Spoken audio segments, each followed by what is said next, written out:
if you're looking for a solution to disturbances of the mind that cause negative emotions like fear, worry, stress, anxiety, anger, you're in the right place. And you might also have tried other methods and met with limited success. And even for those of you who have done that, this is the right place. We are trying to define a unique system by adopting and adapting some of the practices that are prescribed in Patanjali's Yoga Sutras to address these issues. And in the first part of the series, we examined the causes of these emotional disturbances in detail. And in the final episode of the first series, we framed a problem statement and also said we chalked out an action plan for a solution that would address the problems that we defined. So in this series, the second, we will start examining in detail the solutions that are available, and we'll cherry pick certain sutras from Patanjali's Yoga Sutras to apply to these situations. To refresh our mind, I am attaching the video clip from the previous episode on describing the problem statement and then putting the whole thing into a summary with the action plan. I hope this will serve as a refresher for you and lay the foundation for what is going to come up. So I just want you to be clear what exactly we are going to address with the solutions coming up. To apply these sutras, we need to again look at my favorite statement from Patanjali's Yoga Sutras, where he both defines what is yoga and what are the objectives of yoga, which is yoga's chitta vritti nirodha. Yoga is the restraint of the modification of the mind stuff, the chitta. And so we discussed the modifications, and then we listed out the main things that need to be addressed. Patanjali was very clear. He defined without any ambiguity, with not at all open to any other interpretation. He defined obstacles to the restraint. So first he addressed what are the obstacles to the restraint to be practiced on the modifications. How can the modifications be restrained? And he said there are certain obstacles to practice restraint. He listed 9 obstacles and 5 accompaniments to those obstacles. And then he said there are 5 afflictions. They are called Kleshas. And he said these also have to be addressed, and he had solutions for both. So we'll start discussing these solutions henceforth in this and upcoming episodes. We will take this in 2 parts. First, we will address these 9 obstacles to restraint and their 5 accompaniments and what are the solutions to these. And then once we have concluded that, we will look at the 5 afflictions. They are called the Kleshas, and see what practices Patanjali has given to address them, to again not completely remove, to by and large eliminate them to the extent possible, so that they have minimum effect on our minds. The obstacles that Patanjali listed specifically, and again not open to any other interpretation, is they are disease, dullness, doubt, carelessness, laziness, addiction to sensual pleasures, mistaken assumptions, delusions, illusions, and inability to continue towards the goal, and then having once reached the goal, not failing to remain there, falling back into the previous state of mental agitation. So these are the obstacles that he listed. These are in Sutras 1.30 and 1.31. Once we cover the solutions to these, we will go to the next, that is the 5 afflictions, the Kleshas, and look at solutions for them, which also Patanjali has provided. In Namaskaram, Namaste, greetings. My name is Ramakrishnan.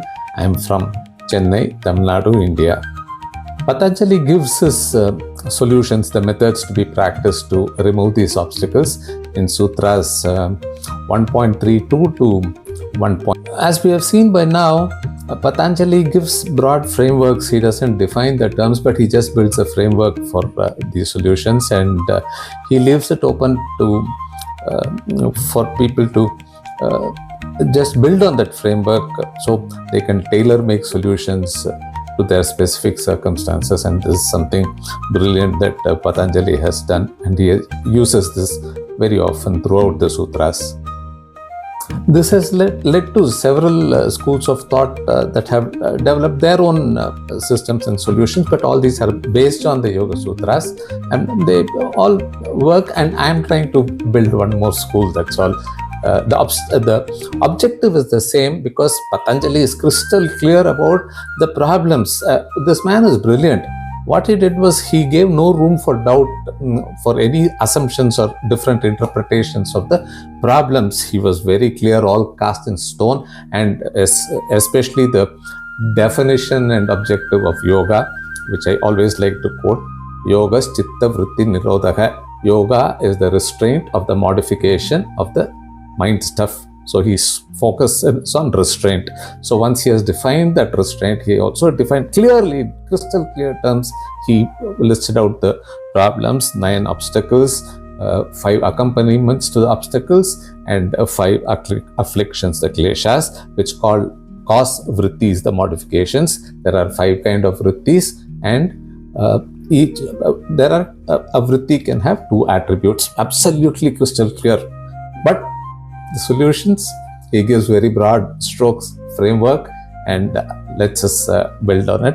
So in 1.33 to 1.39, he prescribes methods to be followed to remove these obstacles and their accompaniments. Today we will discuss Sutra 1.32, because it is the core of what is going to come, and we have to understand what it means if we need to apply the solutions prescribed in 1.33 to 1.39. Given the importance of Sutra 1.32, I will state the Sanskrit verse just to stress its importance. Tat pratishedartham ekatattva abhyasaha.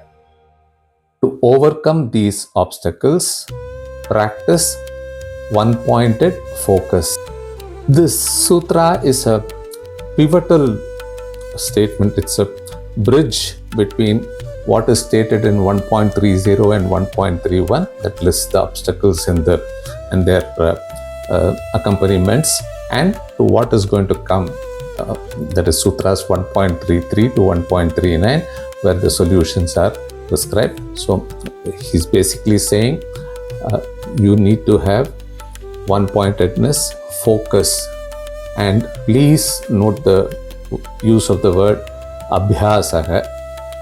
Some of you, I don't know who will, if you will at all recollect, that in Sutra 1.12 itself, Patanjali specifically said that the main requirements is abhyasa and vairagya, practice and non-attachment. I think I said some of these are the problems that he said are set in stone, very specific. You can say that this is also set in stone. The basis of the solutions is practice and non-attachment. Patanjali is clear there, and again, no ambiguity. Everything else is based on this, the framework, everything is based on practice and non-attachment. The overarching message of 1.32 is crystal clear: consistent practice and one-pointed focus on these practices. Without these, the solutions given in 1.33 and 1.39 are not going to work. So That is why I'm stressing on this sutra. I will close today's episode now. I think there is quite a bit to digest, given that we are entering into a new phase, the second series and the solutions. I hope I have been able to lay the foundation and give a background and also the context in which we are going to proceed with the description of the solutions. I will leave you with but again by stressing the importance of fully comprehending Sutra 1.32 and the importance of one-pointed focus and consistency in practice. Unless we develop these, the solutions described in 1.33 to 1.39 are unlikely to work. So please, I hope you comprehend this. With that admonition, I leave you. Namaskaram, namaste, greetings.